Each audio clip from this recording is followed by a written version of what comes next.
बाड़मेर में चुनाव रोचक है। हरीश चौधरी हमारे साथ है, कांग्रेस के बड़े नेता हैं, हरियाणा के भी, पंजाब के भी प्रभारी चुके। सर, एक किस तरह से आप पहले जो चरण देखा था, वोटिंग परसेंटेज राजस्थान में कम था, इस बार सबसे ज़्यादा, और बाड़मेर की यदि बात की जाए तो लोगों ने बढ़ चढ़ के लिया। क्या आपके लिए थोड़ा नहीं, लोगों ने बढ़ चढ़ कर नहीं लिया गया। जो एक थुमली के अंदर घटनाक्रम हुआ, इस तरह के सैकड़ों पोलिंग बूथ के अंदर हो रहा है। एक तरफ पूरा का पूरा पुलिस प्रशासन और सब उम्मीदवार जो भारतीय जनता पार्टी के अधिकृत उम्मीदवार हैं, निर्दलीय, वो एक तरफ तो बदनाम कर रहे हैं कुछ विधानसभा क्षेत्र को, और दूसरी तरफ इस तरह के कृत्य कर रहे हैं। सवाल ये है, और उसके अंदर प्रशासन और पुलिस भी शामिल हो रहा है। ये किस आधार पे कह रहे हैं आप? ए और बी टीम दोनों एक ही? थुमली में जो दिखा है, पूरी दुनिया को दिखा है। थुमली के अंदर पोल रिग हो रहा है। थुमली के अंदर जो एजेंट था उसको बाहर फेंका जा रहा है, उसके साथ मारपीट हो रहा है, मतदाताओं के साथ मारपीट हो रही है। और वहाँ जब ये पूरी बात की जाती है तो वहाँ का पूरा एसडीएम और ये कहते हैं कि नहीं, पोलिंग एजेंट बैठा है। जब मेरे को खुद को बोलते हैं, एक चुनौती के स्तर के ऊपर बोलते हैं, जब जाकर देखते हैं कि वहाँ कोई भी कांग्रेस का एजेंट बैठा ही नहीं है, उसके बाद में वहाँ धमकी दी जाती है। और हद तो जब हो जाती है जब वहाँ मैं इस परिवार को लेकर, और जब यहाँ कलेक्टर के पास आ रहा हूँ मेरे ऊपर हमला करने के लिए, वही अपराधी लोग, पुलिस के सीआई जब बीच में होता है तो उसके साथ हमला कर लव लियान जो सीआई है, ये एक सिर्फ थुमली नहीं है, सैकड़ों ऐसे बूथ है जो ये। अब तो पहले दिन से आप और कांग्रेस पार्टी के कई बड़े नेता कह रहे थे निष्पक्ष चुनाव को लेकर संदेह है, क्योंकि पूरी मशीनरी किसी एक को जिताने के लिए यहाँ पे लगी हुई है।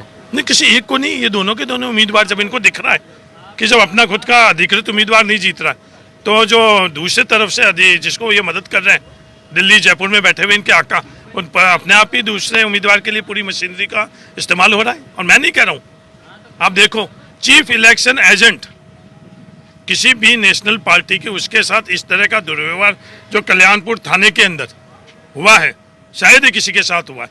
और जो अधिकार है, उस अधिकारों के ऊपर प्रश्नवाचक चिन्ह लगा रहा है वो आरपीएस अधिकारी। ये एक दो नहीं, ऐसे सैकड़ों है। ये महाबाद है, वहाँ दलितों को वोट दिया जा रहा है, भीलों को वोट नहीं दिया जा रहा है, बिहार के अंदर उन मेघवालों को वोट नहीं दिया जा रहा है।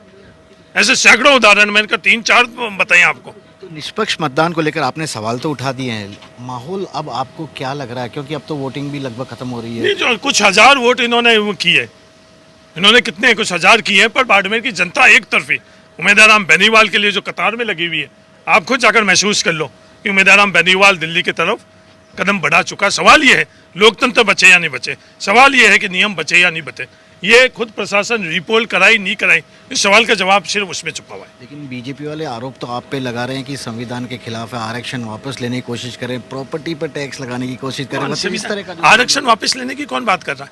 आरक्षण के संदर्भ में ए बी टीम दोनों ने बात करी, संविधान के बदलाव में इन्होंने करी। प्रॉपर्टी टैक्स के संदर्भ में प्रॉपर्टी टैक्स नहीं लगा हुआ क्या? देश में आज भी प्रॉपर्टी टैक्स लगा हुआ है। ये वसीयत, मैं क्या कह रहा हूँ, वसीयत के संदर्भ में भी, दूसरी सब चीज़ों के नहीं, ये किसी कांग्रेस के अधिकृत नहीं है। सिर्फ ये इस तरह के मिसकोट करना, झूठ बोलना, बार बार बोलना, तेजी से बोलना, ये भारतीय जनता पार्टी और आरएसएस की प्रवृत्ति बन चुकी। पहले और दूसरे वोटिंग के बाद झूठ तो बाड़मेर में, या हमारे बाबा रामदेव जी को जो यहाँ कश्मीर में पैदा हुए, नरेंद्र मोदी जी उनको लेकर चले गए कश्मीर में। झूठ की तो अति ये है। एक आखिरी सवाल, पहले और दूसरे चरण की वोटिंग के बाद राजस्थान के लिए आप क्या दावा करते हैं कांग्रेस पार्टी के लिए? बहुत बेहतरीन नतीजे रहेंगे, और 2004 की पूर्णावर्ती हो रही है देश के अंदर। सर, हरीश चौधरी है, साफ तौर पे कह रहे हैं कि बेहतरीन नतीजे राजस्थान में इस बार कांग्रेस को मिलेंगे। 2004 की पुनरावृत्ति की भी बात कर रहे हैं। कैमरामैन विक्रम सिंह भाटी के साथ श्रीवत्सन, बाड़मेर, न्यूज़ 24।